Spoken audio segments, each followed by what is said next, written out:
I spent 5 days on Jeju Island, the biggest island in South Korea, and I explored it completely without a car. Jeju is only about a 40-minute flight from Seoul, but it feels very different from the mainland. I'll show you how to spend 5 days on this beautiful island and share some practical tips along the way. For the first day, I've booked a day tour through the eastern highlights of Jeju. I stayed in an apartment in Jeju City, which is very convenient if you plan to go on any day tours, because they typically start in Jeju City. We started off visiting Jeju Land and the Micheonggol Cave. It was a very nice start to walk through the cave, the botanical garden with the volcanic stone statues, and the greenhouse with some cactuses. There were also a lot of palm trees along the way. After that, we went to a traditional village before having some Korean lunch. And next stop was Gangji Beach for some nice views of Seogwipo volcano. One of the most fascinating parts of Jeju's culture is the Hanyeo, the female divers who swim in the cold ocean without any oxygen tanks to gather seafood. This tradition has been part of life here for generations, and it's so special that it's officially recognized as an important cultural heritage by the UNESCO. And after the diver show, we went up the Seogsan to enjoy the beautiful views.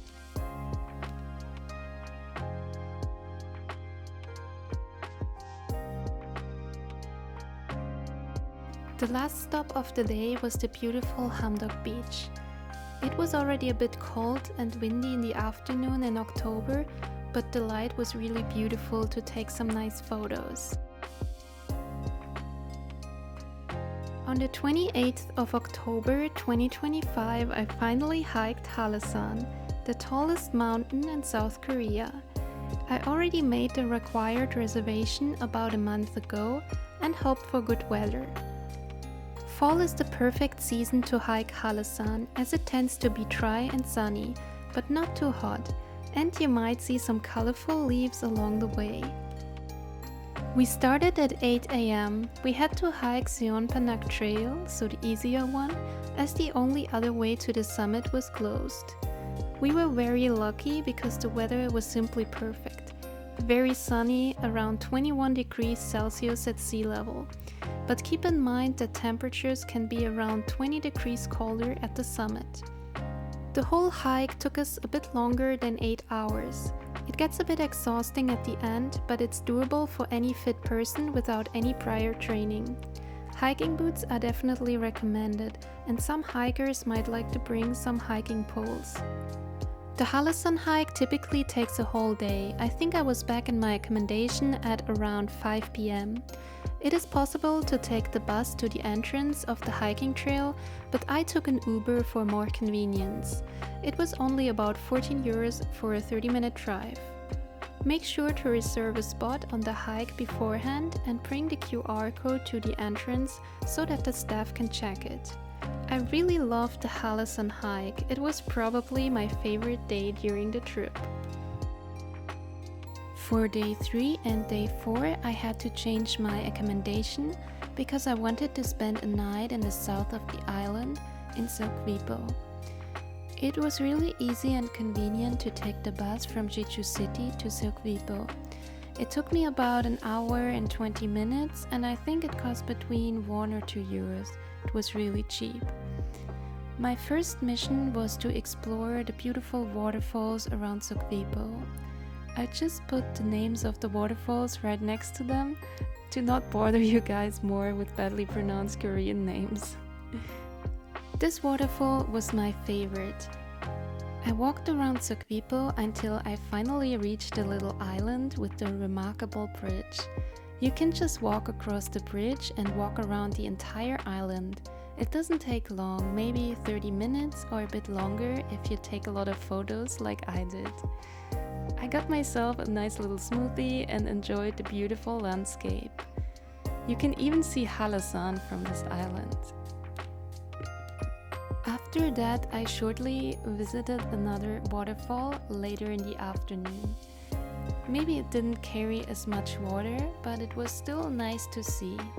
For sunset, I went back to the bridge and the island. This is definitely a great spot to watch the sunset. As soon as it gets dark, the countless light installations start to illuminate the island, which makes it even more romantic and beautiful.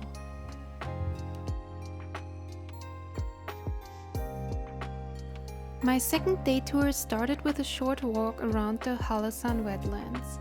After that, we visited the famous cliffs in the south of Jeju. They looked really cool, but it got a bit busy with many tourists over there. But I still really like the cool landscape there. We finally visited another waterfall and went to the tea museum and the tea fields. Next stop was probably my favorite one during this day tour. Another volcano, the Seogwipo. We went along the mountain trail, enjoyed the views and even saw a colorful bird. Unfortunately, we didn't have that much time when visiting the spot, but I really recommend spending some time there to really soak in the stunning views. And the last little stop of our trip was the Sangbangsang Bomosa temple, which we were able to see during the golden hour, which really added to the mystical atmosphere of the place. And that was my 5-day trip to Jeju. I absolutely loved this island. I really want to come back and see even more spots on this amazing island. Some people only visit Jeju for 1 or 2 days, but I would really recommend spending some more time here, maybe even a full week. For navigation, I use the Naver app, which is more reliable than Google Maps in South Korea. And Uber works really well, especially if you want to catch an Uber from Jeju City, but also if you're going back from Hallasan. Even without a rental car, I was able to see a lot of this beautiful island. The 2-day tours provided good value for money and allowed me to discover many cool spots without stressing about driving in a foreign country. The buses to Seogwipo are reliable and cheap, and from there you can check out many sites by just walking there. The Hallasan hike is accessible by bus or by taking an Uber. I preferred the Uber, which worked out just fine. I really can't wait to be back in Jeju. I really loved my stay there, and I think it was even my favorite place in South Korea.